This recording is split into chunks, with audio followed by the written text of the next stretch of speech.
Awesome. Hello, everyone. Thank you so much for joining us.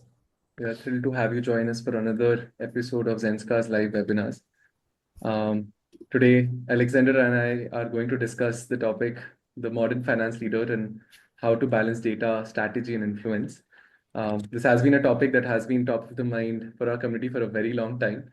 And Alexander and I have also spoken about this a couple of times, and we finally have him for this live session. We'll wait for a couple of minutes for people to start joining as they grab their coffee, find the link in their email. So I'll give it a minute or two as people start joining in. I can already see a few people joining in. And I think we're live on LinkedIn as well. So hello to our audience on LinkedIn Live. I hope you're able to hear me and see me. Let us know in comments if there's any trouble. Hey, Alex, how's it going? Hey, doing well. Thanks, Freeman. Where are you joining us from? Austin, Texas.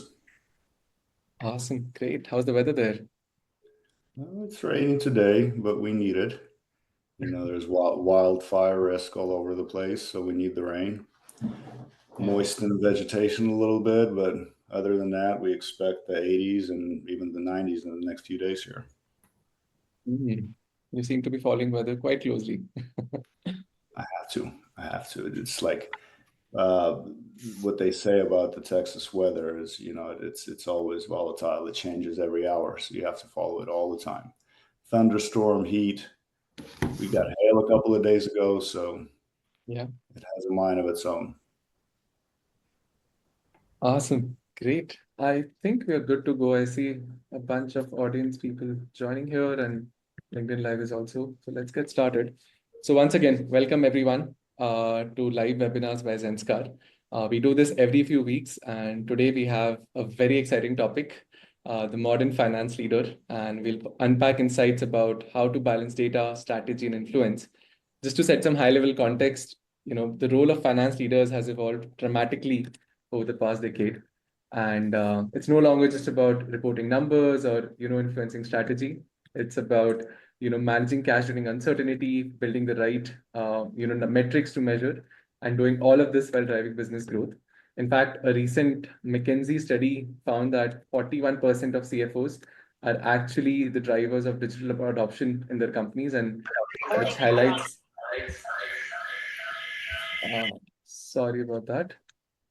Yeah, which highlights the growing strategic importance of, finance in shaping businesses.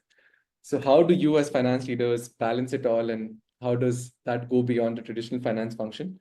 That's exactly what we're going to explore today. And to help us unpack this, we have an incredible guest with us, Alexander. I'll pause here and give Alexander a chance to introduce himself. Hey, thanks for the introduction, Priyam. Can you hear me okay? Yes, loud and clear. Excellent. So my name is Alex Freeman. I'm with Wursta. Wursta is a Google partner, one of the top Google partners. We resell Google services, including licenses and Google Cloud, and we also offer our own professional services. I've been with the company for 2 years. It's been an excellent experience, very much a hands-on experience. Prior roles include at companies such as Dell, Citigroup, American Express, and Visa, and all of my roles have been global. I've done sort of your pure FP&A corporate finance roles. I've been a controllership leader, and I've done operations as well. I would say, commercial excellence, sales operations, kind of veered towards the business side of things. So I've done quite a few things throughout my 2-decade career, and I'm very excited about this conversation. I'm looking forward to answering questions towards the end, as well as Priyam, having a dialogue with you now. Awesome. Pretty excited as well. Just to set some context for the audience also, this isn't a presentation. This is a discussion. So we'd love for you to be as, closely part of this as Alexander. So please feel free to drop your questions, comments in the chat as they come to you. And we would definitely come to them towards the end or pick some questions during our dialogue as well. So Alex, let's jump right in. I'll throw it, right away. Finance leaders today are expected to go beyond numbers and play a strategic role in business growth. So what, according to you, is the role of finance function, and, how do you define it in terms of supporting business growth and strategy today? I saw a post on LinkedIn the other day, and it basically said, this is what finance is supposed to do. And then there was a dialogue, hundreds of comments. And I think what we arrived at is what doesn't it do, right? So you've got your classic APAR, you've got treasury, credit management, forecasting, budgeting. All of these things are basic to the historical finance role. You might also, you might also need to deal with a public relations disaster. You may collaborate with local leadership on a community initiative. Effectively, it's a 24/7 job, and it's not for the faint of heart. I would break down finance into two parts. One is offense and one is defense, to play on a sports analogy. Now, on offense, you might get into new contracts. You might evaluate geographic or product expansions. And on defense, you may look at profitability, expense management, regular reporting, risk management. All of these things come to mind when you think of finance. So there's really nothing that a finance should say no to in today's day and age. I would say that most successful organizations today are very much finance-led. Dell comes to mind. Dell is an excellent organization from a finance-led perspective. Also, if you look at someone like Jeff Bezos, and you look at Amazon, right? The door desks, while it's all being done for the customer, it's a finance-led, numbers-led organization. So I feel like the companies that are numerically sound, let's say that, are the ones that are going to succeed in the near future. Very interesting. I like how you used finance-led and numbers-led interchangeably. Do you want to go another level deep there? What does finance-led truly mean? Is it just numbers? Is there something more to it? In a role of the CFO, you have to be able to step into the roles of the other executive leadership team members. You have to understand them. You have to understand what drives them. You've got to ask the right questions. So when I mean finance-led, it's not necessarily numbers only. It's keeping an open dialogue, keeping the channels of communications open, and then implementing those insights from the other leaders in your finance day to day. You've got to ask questions from, hey, how can I help, right? Where do you want to invest? Do you need help to calculate the return on investment on this particular project? They might not even be thinking about it from that perspective. And then if they've got 3 projects going and we find out that this is the one, and all of the ancillary items, it's not just about the numbers, also fit the script, then that's the one we should do. So again, it's not, finance and numbers are certainly connected at the hip, but there are a lot of other items that go into finance-led organizations. Awesome. Yeah, I would love to come back to that in a minute, but I want to go back to my audience. I think I want to take a sense from the audience on, what do they think about the finance role. So I would request the team to launch our first poll, and we'd love to see how our audience thinks about this. Can we have the first poll, please? Yeah, there it is. So I'll read it aloud for my audience on LinkedIn. So how would you describe the finance function in your organization? Is it purely number-led? Mostly reporting and compliance? Is it a mix of reporting and strategic planning? Is it deeply embedded in business strategy and decision making?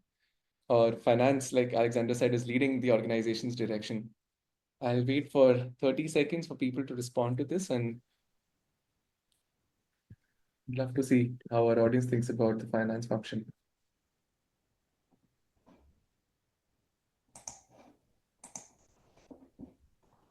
10 more seconds.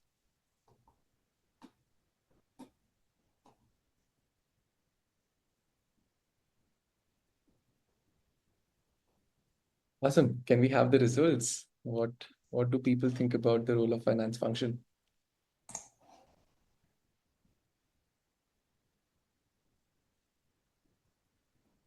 So 20% say it's purely number-led, and 60% say it's a mix of reporting and strategic planning, which is, I think, kind of expected. But very few here, I think, have a finance-led organization. So I think what we have to discuss and unpack here will benefit the audience a lot in terms of thinking how finance can start to lead their organization's direction. Awesome. I think the next question I want to ask is very much about the existing macroeconomic environment. So it's changing all the time, and finance can do a lot there. So I want to ask, what's top of the mind as a CFO for your organization right now in terms of all the highs and lows that are going in the macroeconomic environment, and how do you see you as a finance leader helping support the strategic growth there? You know, the age of the free money seems to be over for now, right? And we are already seeing some of the victims of not being prepared. I was at a private equity conference a couple of weeks ago, and one of the audience, and it was very big, was here at Macomb, said, what role does SPAC, special purpose vehicles, effectively it was free money for entrepreneurs, play in today's fundraising environment? And the response was, this seems to be a 2021 question. Next question, please. Right. So for all of the ones that were not prepared for the happenings out there right now, inflation, and inflation doesn't only impact the consumer, it impacts the business as well. Tariffs are coming up right now. We have a little bit of a recession maybe happening soon. Cash is tight. So you have to be ready for all of this. And you have to be ready. You have to prepare yourself in the good times. You have to build out a war chest of sorts, right? Like, see what Warren Buffett does. He has cash, uses it, then takes it off the board. And he does that over and over again based on his experience and what he thinks is going to happen in the market. What does it mean to create a war chest? What does it mean to be lean? It means starting with a zero-based budget. There are no sacred cows. There are no expenses that one can't review and sort of say no to. I worked for Amex, and I led their $1.5 billion budgeting plan for the 2017-2018 season. And there were a number of tech projects. There were numerous incentives and advertising.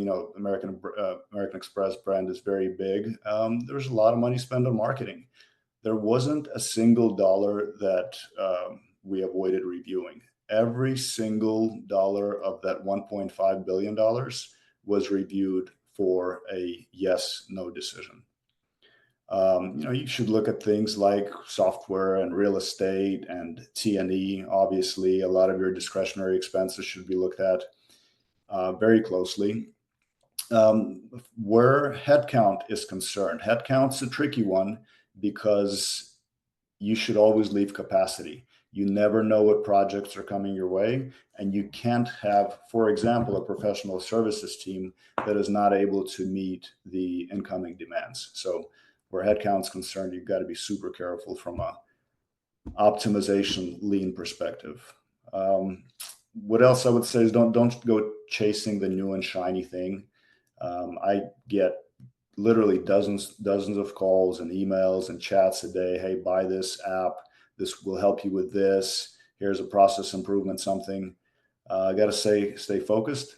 Take the vitamin N, as a great marathoner said one day, and vitamin N is saying no to stuff. You have to be able to say no to things. And one more thing on this one, I encourage the commercial team, the business team, to engage with finance on a regular basis. Just like finance should be intrusive, just like finance should be asking questions and be helpful and try to lead as much as possible, the business team should stay close to finance.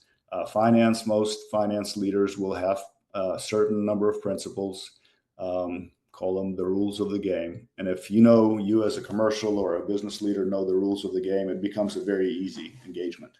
So if you want to go and fly wherever, meet whatever client, you might say, 4 of us are going to fly. There are going to be 20 representatives from these 20 companies. Here is the return on investment that we expect to get. All of this stuff is in Salesforce. Give me $20,000 to spend on this engagement. It's very simple. Answer these 4 or 5 questions, and then we're good to go. So, I would say be prepared, stay lean, and maintain dialogue.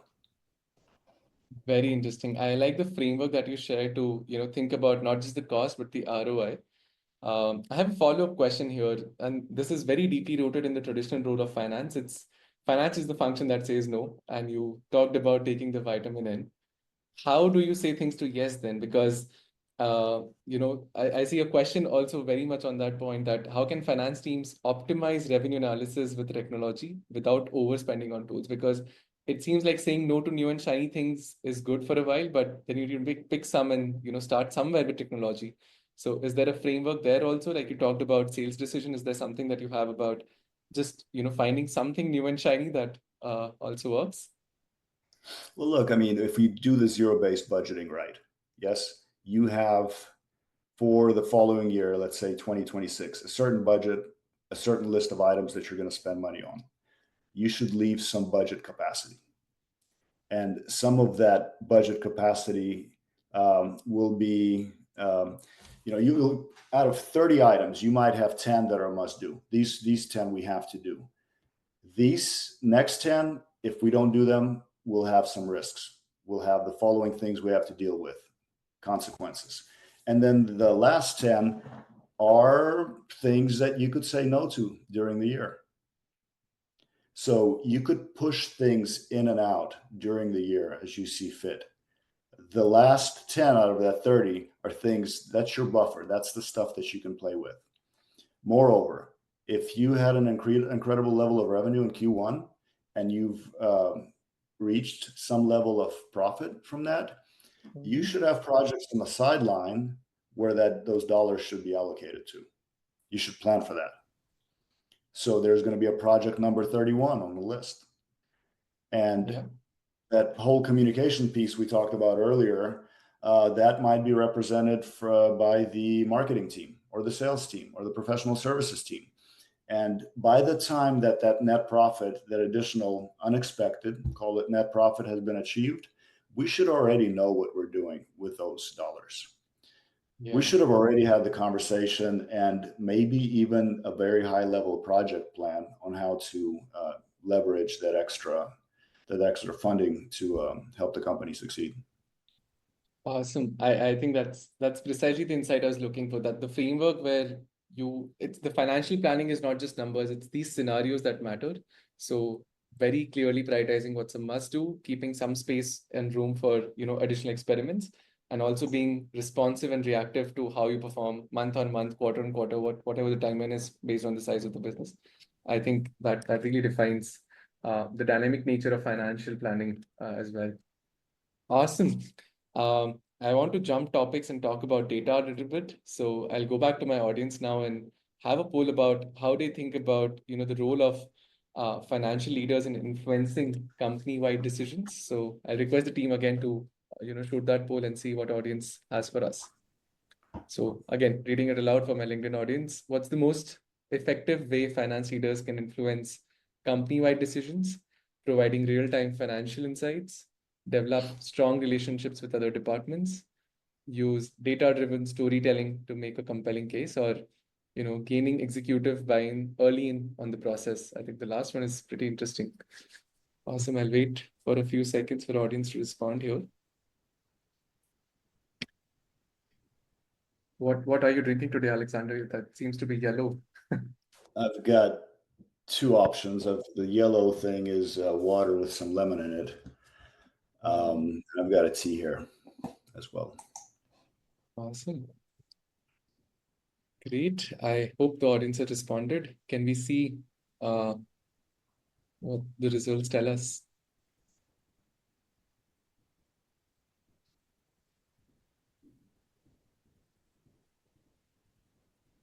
Awesome. So I think a large majority is talking about data-driven storytelling to make a compelling case. So I think people already believe in the power of data. Providing real-time insights is right after that. And developing strong relationships and getting executive buy-ins is an equal divide. Very interesting. So I think my question to you is also along the same line. Data is important. Data is knowledge. But how do you translate complex financial data into something that's actionable? A lot of these things are just FYI. You can have 1,000 metrics about 1,000 things. But what is it that's, how to decide what's super relevant for non-finance stakeholders? And if you can share some examples of, your experience when data made a significant impact, would love to learn something from there. I love that you used storytelling, right? I think that's a very important, call it concept, as well as communication. So really to go back to sort of my engagements with the various network members over the past couple of days, we're trying to figure out where the human value is in the age of AI, right? And it's exactly that. It's to be able to tell a good story. It's to be able to translate the numbers into a book. You have to be able to narrate. You've got to be a good novelist, and you've got to build a narrative over time. And it's not just about telling the story. You've got to have good data to back it up. And then you have to be ready for folks to question the data. You almost have to go to the second order of operation before it's even requested.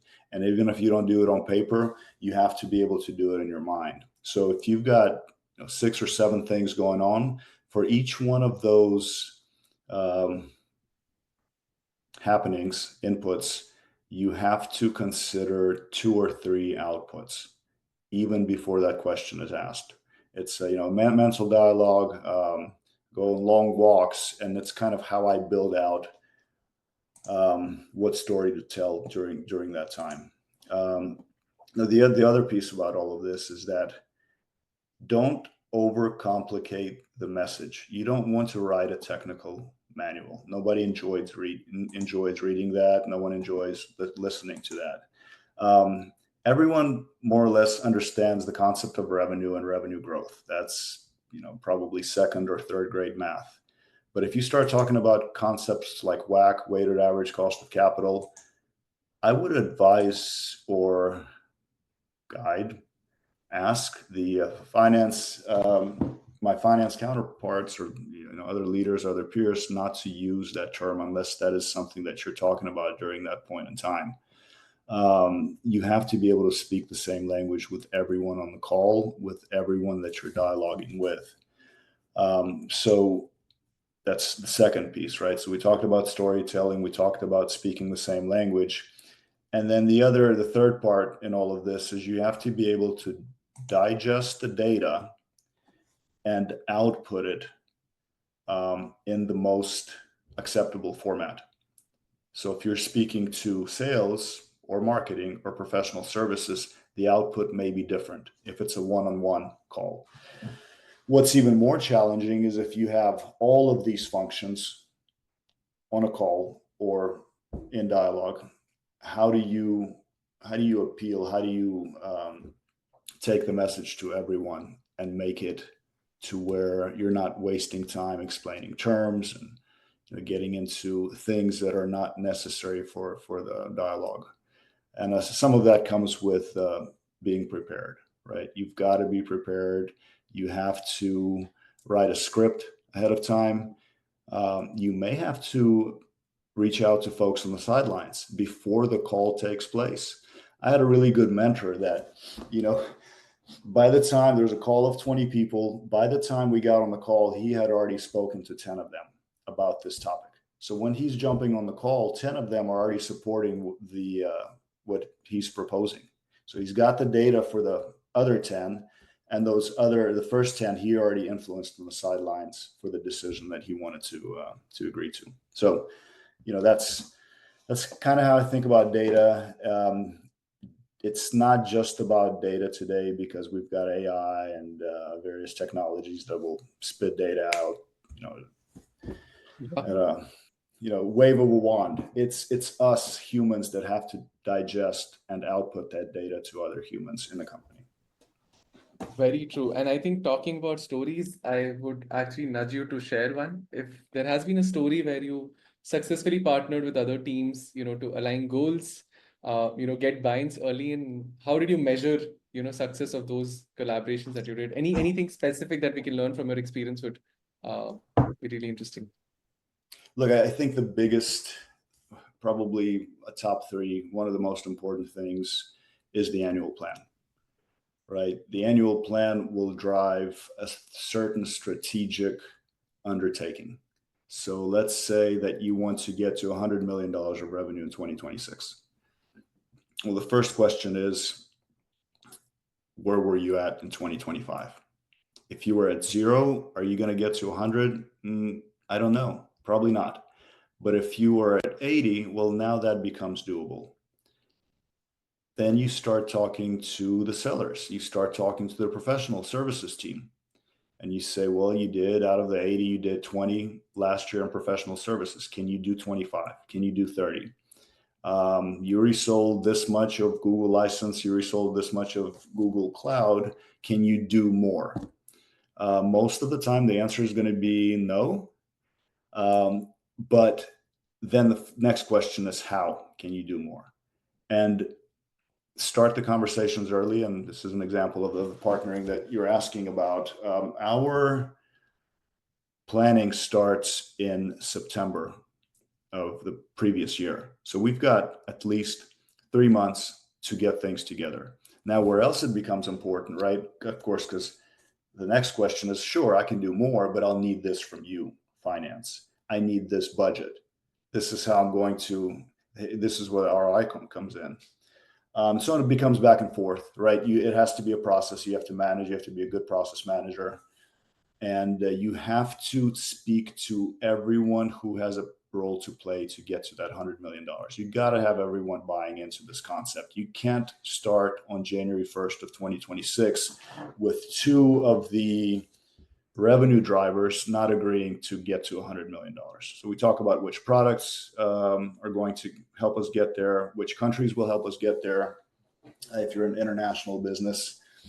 And, then one of the most important things is sales and sales targets, because if you've got $100 million and you have 10 sales reps, which one of those sales reps is going to drive the $100 million? And it's broken out by, let's say, $10 million each, and you're going to set targets. It's a back and forth. You have to issue sales comp plans.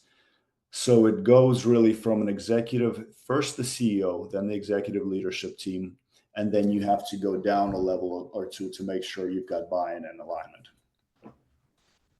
Awesome. I like how the question about partnering leads to often figuring things out based on goal setting. So the goals are definitely top down, but I think the role of finance is now going beyond just like telling people what the cost and metrics are. It's about figuring out that how do we achieve this? So I think that's a very interesting takeaway. I would like to take this question from the audience because I'm actually curious. Is there an example that you can share where, a finance-driven insight, the numbers and, the right numbers that we're talking about directly influenced a major decision? Anything from your past experience that you can share? I'd like to give this experience with Dell. It was in a region. It wasn't in the U.S. It was in a very large region, and we had historically had a consumer and a commercial business in that particular region. And for each one of those units, we had a hierarchy of people, hierarchy of resources, and we treated it as 2 separate businesses, effectively. Right. Then one of those consumers specifically began to get assaulted by international companies. A lot of the laptop margins were being undermined. We went from 10, 15% margins to 5 and sometimes 0. Sometimes when a deal was large enough, you had to go and get negative. So you could no longer have that as a self-sufficient business. And the insight there was to combine the 2 and start packaging these deals. So now you've got laptops which might be at a negative margin, but then you input storage units, you input servers, and you add professional services.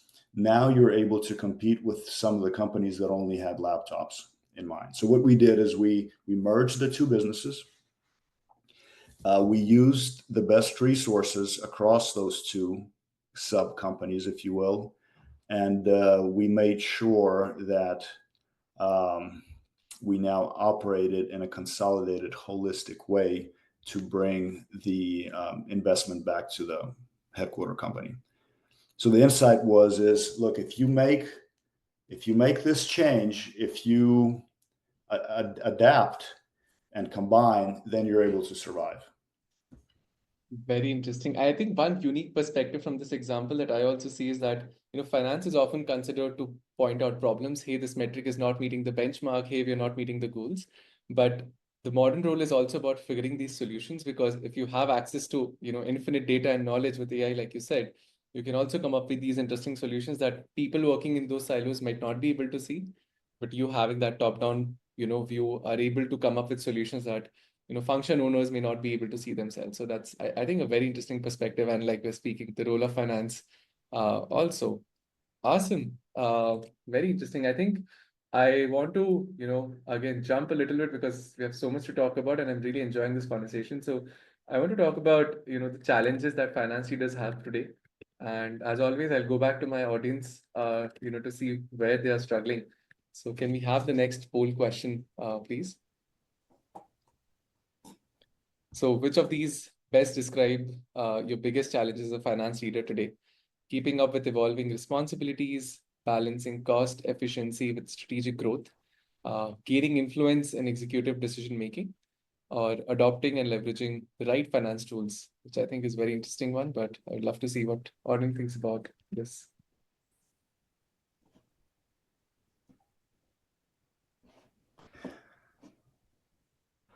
While we're waiting, do you want to tell us about what Zenskar does? Absolutely. So thank you so much for that plug. So Zenskar is a finance automation platform. We help people automate billing, revenue recognition, collections for any and every pricing model.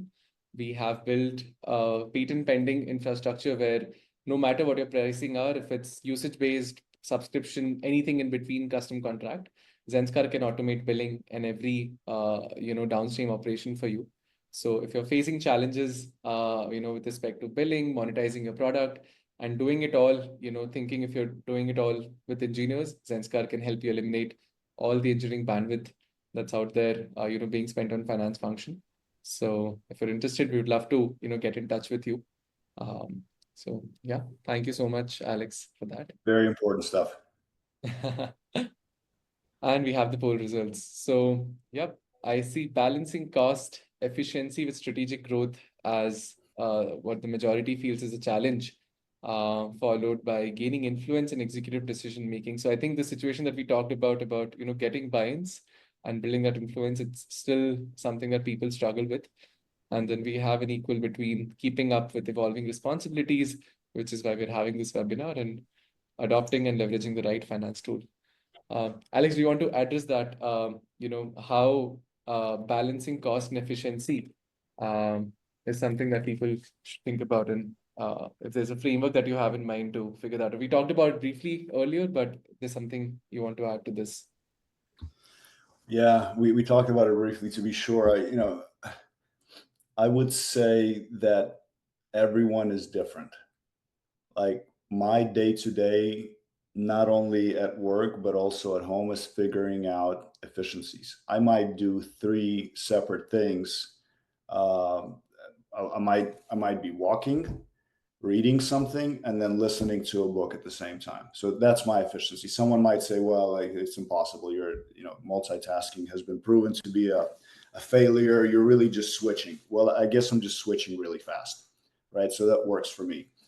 And I'm not saying that's great, because that doesn't allow potentially for some of the deep thought, which is also very important, right? Some other folks are really good at deep thought. Some other folks are really good at focusing.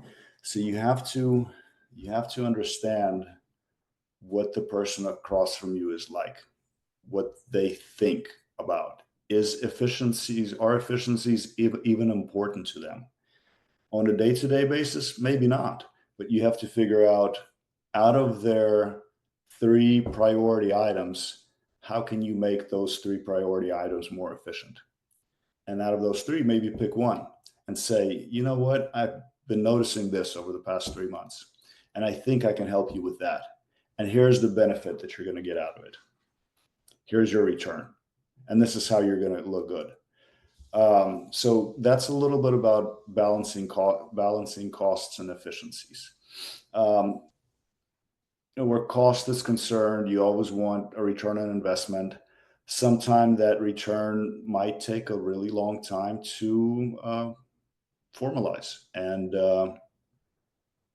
you have to be ready for it, right? Like, you have to be able to say, I want the following thing to happen a year and a half from now. If it doesn't happen, I'm going to give it 3 more months. But if that doesn't happen in that time period, then I've got to turn it off.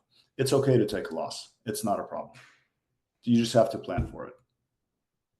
Very interesting. So I think the takeaway is, one, figuring out who you are and what role do you want to play. And I think that's what mastery is, right? Figuring out your own strengths and playing to your strengths. So I think everything starts there. And second, right, you rightly pointed out, setting right timelines with, if we meet this goal, this happens. And if we don't, then there's an action plan for that also. I think that's the only way to operate in the conditions we're operating. If we try to keep, always chasing something without a clear stop loss, you would never know what went wrong and just keep investing in the same strategy. Awesome. I like how you talked about, the personal strengths and reflecting on who you are before you decide to do everything and copy someone else, which brings me to my next question, which is, you've had a diverse career from Citigroup to Dell to HID Global and now CFO at Wursta. I want to, again, curious about your journey so far. So what are some of the turning points in your journey that helped you transition, so fast, and, climb up the ladder? I think we have a diverse audience today, so would love to know, a little bit about your journey and what were some of the key strategic, turning points in that journey. Yeah, it's been a whirlwind for me, and you haven't even mentioned, right? So, I've been in corporate for 20 years now. Before that, I ran a company here in Austin, Texas, which was fairly successful. My decision was to, go and broaden my horizons and see the world, and that's why I wasn't interested in doing that anymore, because I couldn't scale at the time.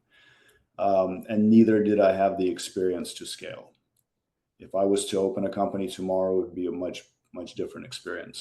I went from, there's another interesting thing. So I went to Purdue for my MBA, excellent school, by the way, a plug for the school there, and University of Texas undergrad here in Austin. I was, after my second year, invited to an international business conference, and I needed to pay $100 for a Southwest Airlines ticket. And there were, I think, 2 or 3 companies interested in me at that conference.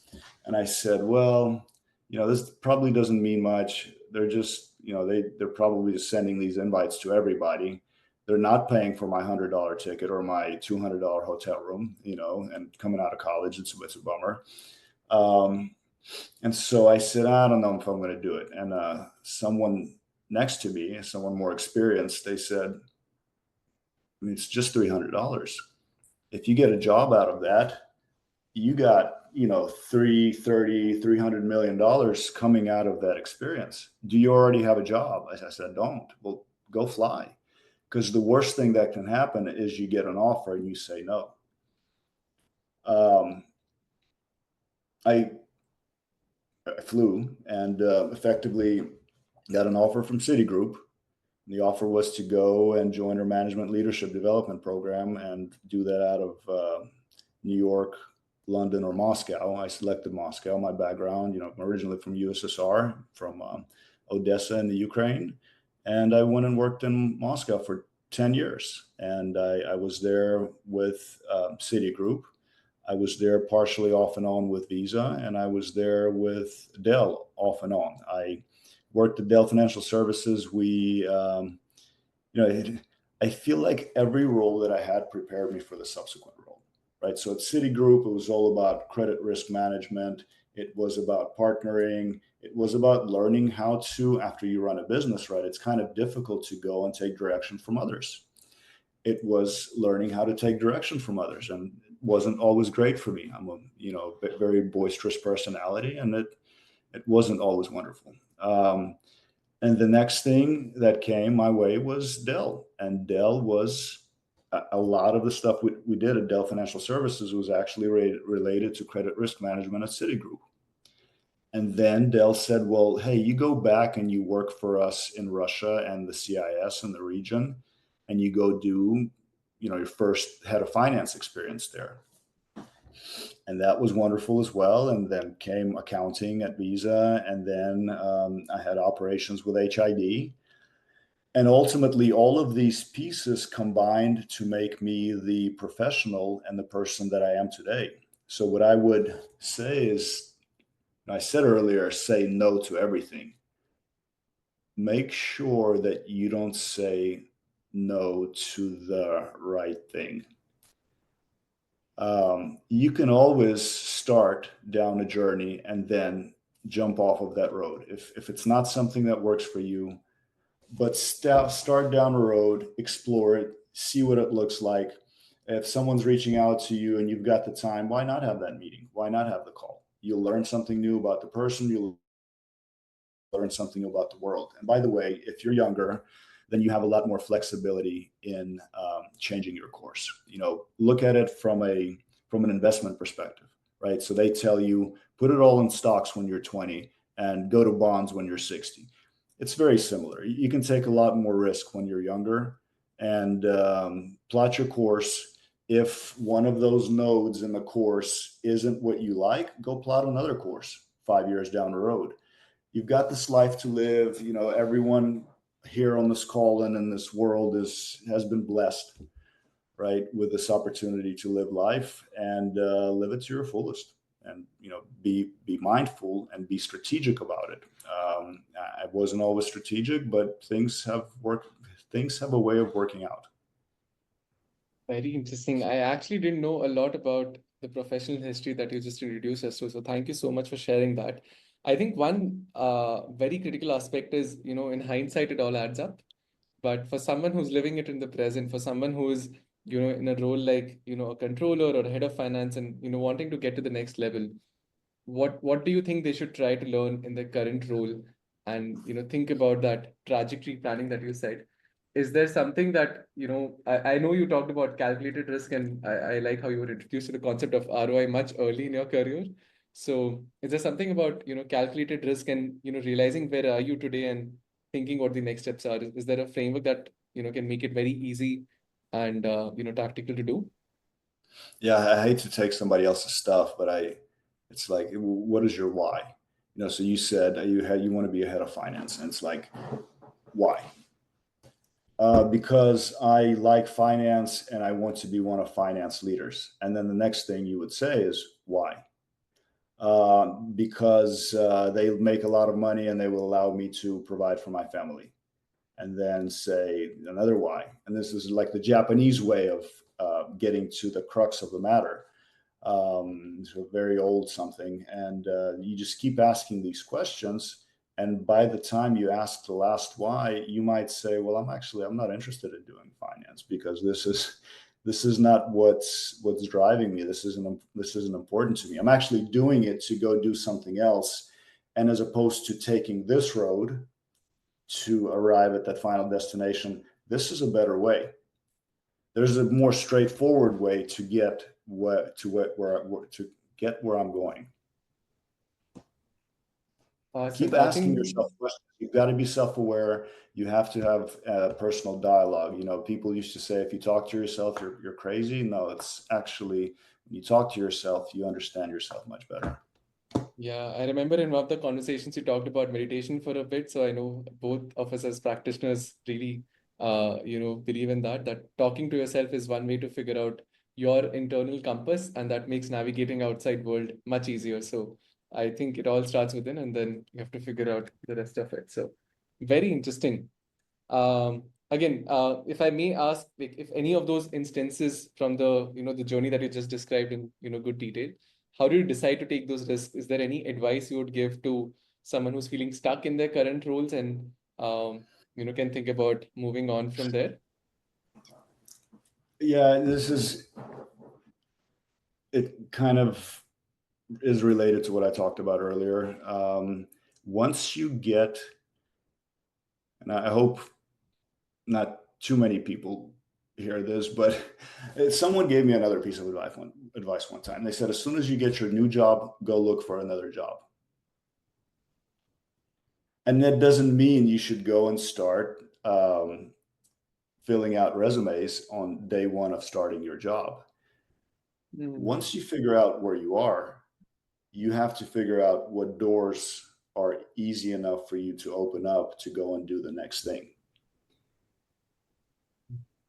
Yeah, very interesting. So I again, just being proactive and figuring things out while you don't have to wait for this job to be bad to figure out the next one. You can, keep Yeah, thinking you can about that even question. become unstuck. Don't feel yourself that you're stuck whatsoever. You're not stuck. The main point is to see yourself rise up, to be successful, to feel good about yourself. And I'm not talking about this new fad of like, jump off the cliff, go start a new business. What do you do Yeah. before you jump off a cliff, right? You walk up to it and you look down, you're like, that's pretty high. Is there water there? Water will probably reduce the risk. Do I have rope to use? Is there someone chasing me for me to go and jump off of this cliff? So, be smart about what you're doing. Don't make emotional decisions. Be very thoughtful. Engage with everyone around you, whether it's a sideline mentor or it's a mentor in the company, and make sure that you're doing the right thing. Makes sense. Awesome. Thank you so much, for sharing that. And I think I want to come back to the idea of CFOs and modern finance leader. Take one poll from the audience, and I have one follow-up question after that for you. Can we have the last poll for the webinar today, team? Awesome. So what is the top priority for tech adoption in finance? Is it automating manual processes, improving financial forecasting and accuracy, enhancing revenue management and billing, or is it consolidating multiple finance tools into single platform? So is it backward looking, automating what you're doing right now? Is it more forward looking, financial forecasting and accuracy, or is it more about revenue management or like just combining the tools that are there? Let's wait for a few seconds before our audience respond to that.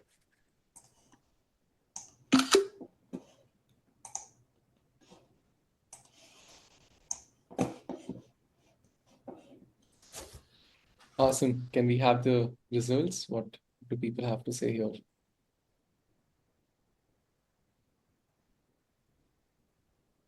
Cool. So I see a tie between financial forecasting accuracy and enhancing revenue management and billing. So pretty much, manual processes and combining tools is not right now too much of a concern, but it's more forward looking. So it's good to see that tools have already been adopted and people are thinking the level 2 and the next steps there.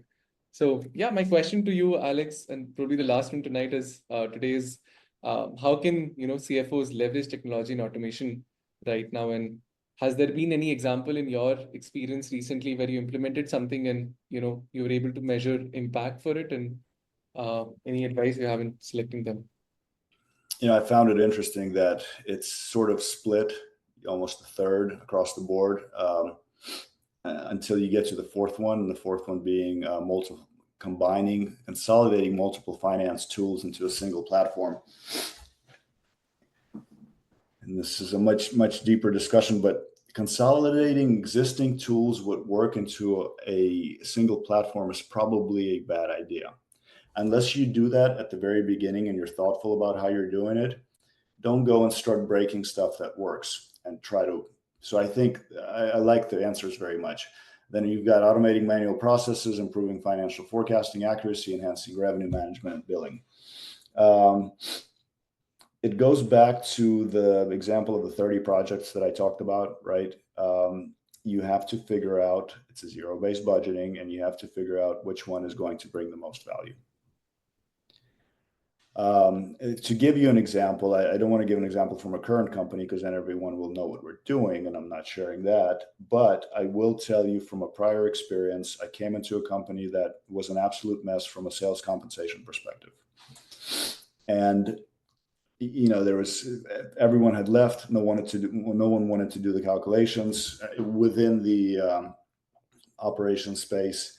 And we had sales reps leaving left and right because their ultimate paycheck was incorrect regularly. So that had to be fixed. We had to, and everything was done in Excel.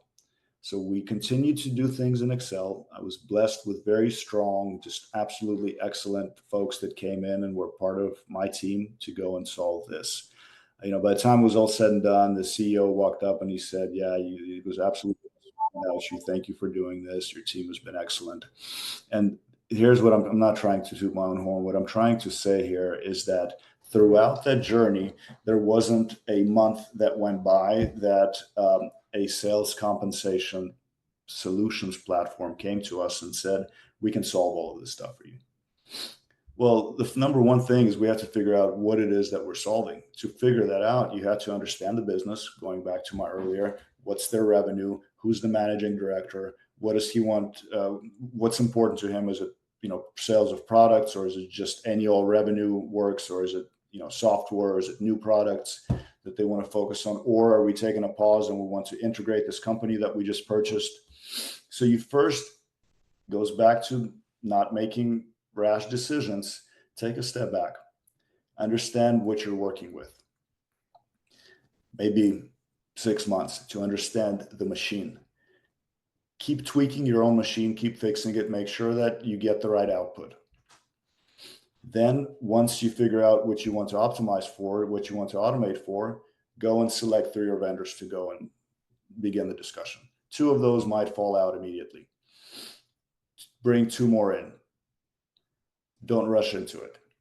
Here's the story, right? By the time it was all said and done, we said to ourselves, all right, so this one particular vendor will solve everything for us, but we'll have to pay X in license fees monthly, annually, right? This cost is actually a little bit less than the people that are doing the work manually. But if we need to make changes to this platform, we have to add professional services dollars. And because sales comp is so volatile, when we go from year to year to year, this is going to add up. Number one. Number two, the folks that we have in the company today, they're excellent, right? So they can already do the work that we need done, and we won't need professional services dollars to go and update the sales comp model. Moreover, they can also do a lot of these sideline things, which are absolutely not related to sales compensation. So this is the experience that I had, right? So we spent a very long time evaluating tools and then said, we don't need to automate. We have really good processes. We have a manual that we've written up. The folks were really excellent, but if we lost somebody, someone could come in and replace them. They do extra work. We're able to service the business in an appropriate manner. So let it not be a foregone conclusion that when you go on a road to automation that you must ultimately automate. Maybe at the end of the journey, the solution is, hey, we're fine with what we have, gives us flexibility, lowers our cost in some instances, and allows us to service the business in the optimal manner. Absolutely. I love the honesty in that answer, because it's not always about choosing a tool. It's about realizing that problem, what is the scope of it, how can you solve it internally, and if you were to look at a tool, exactly how you shared, right? It's having that strategic lens, and even in the smallest tool selection, that how will it play out long term as the company grows, as the team grows, as the complexity within the system grows.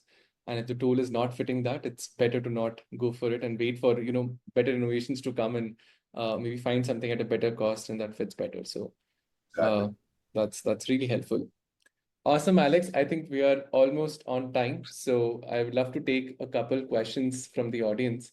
I think we were able to answer most of them during the conversation itself, but there's one that's pending here. How do you evaluate the ROI of the new finance technologies before investing in them? This is Elliot Brown asking the question. I think we've covered this partly, but we talked about sales compensation tool, where it becomes much easier to kind of do it because it's directly related to revenue and how you compensate your people. Any other examples that you can take about evaluating the ROI of a new finance technology? I would just say a few things to this, because each Each situation is different from a numerical numbers perspective. I would guide ourselves to make sure that we understand everything that it's going to take to complete the journey in a successful manner. For example, when you go and you automate, you may need to use some of your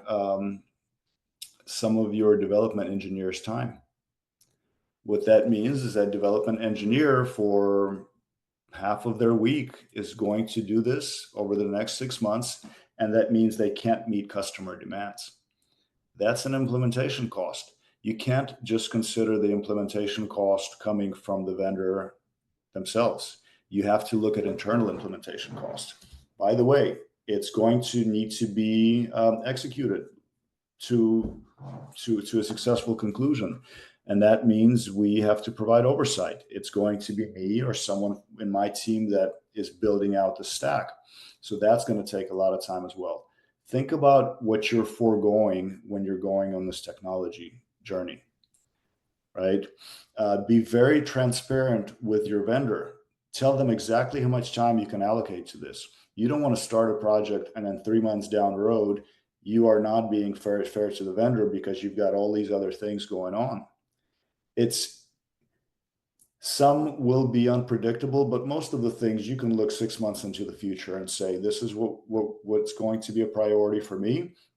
And I can allocate this much time and truly partner with the vendor to make this project successful. You won't believe how many times I've seen projects go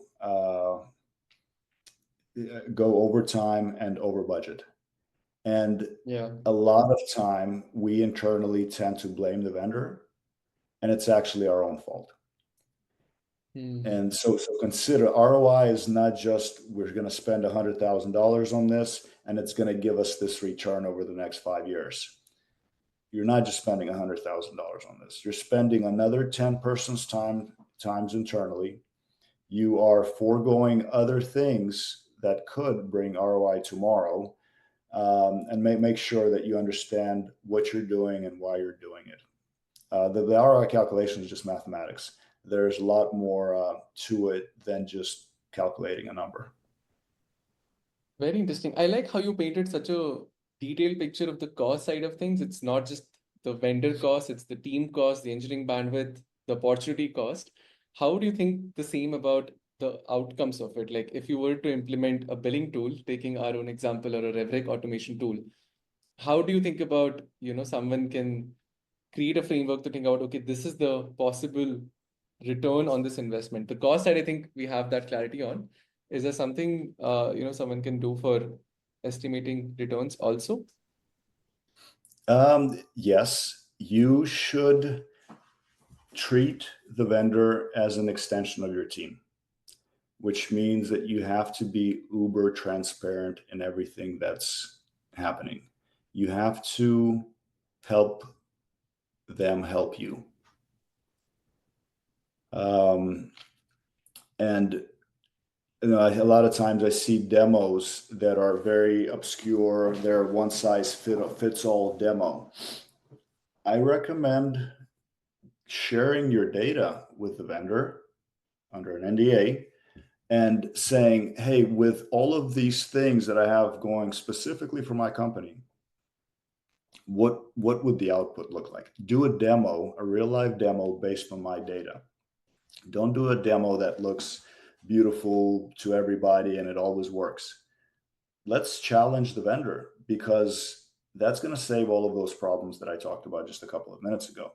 That's going to, a lot of times we will say, hey, boss, here's this tool and it's going to solve this problem. And the vendor promised it would. And then 6 months down the road, we have got a special case, unexpected vendor's stupid, and it's not our fault. Nothing gets solved.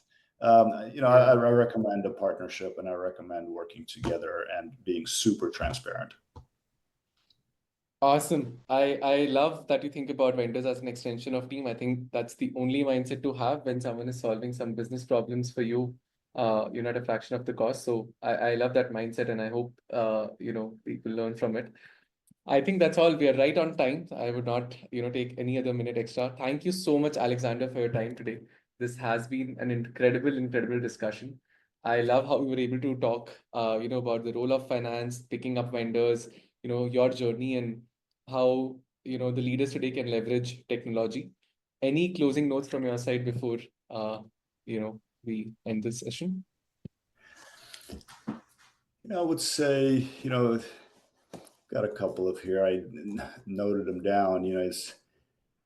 Throughout your journey, you have to find yourself, figure yourself out. The Delphic Stone says, know thyself. Try to make 1 + 1 = 3. Anyone you work with, make it a synergistic effect. Speak up. Don't hold things in, because if you speak up, you might actually have the solution, or you might actually have an input that will lead to an ultimate solution. So if your intuition says, hey, I think this might happen if we do this, go tell everybody that that's going to happen. And simplify. First principles: don't build on a weak foundation. Important. Yup, simplify, scale up, speak up, and make 1 + 1 more than 3, which is again, partner with your business, your vendors, and I think that really goes a long way. Awesome. I think we learned a lot from this session, Alexander. Thank you so much for your time this afternoon. For the audience, I think thank you so much for being patient and asking such interesting question. I hope you also got to learn something from this session. At Zenskar, our mission is to empower finance leader with tools, insights, and community. So I hope today's discussion was helpful, and if it sparked new ideas, we'd love to continue this dialogue. Feel free to reach out to us on email. We we'll drop a follow-up after this summarizing the insights. So we'll love to have any questions coming there that we may not have been. So yeah, thank you so much, Alex, for your time today. Thank you for the opportunity. Great people, great company. Thanks for your time. Thank you so much. Yeah. Have a good rest of the day. Thank you, everyone.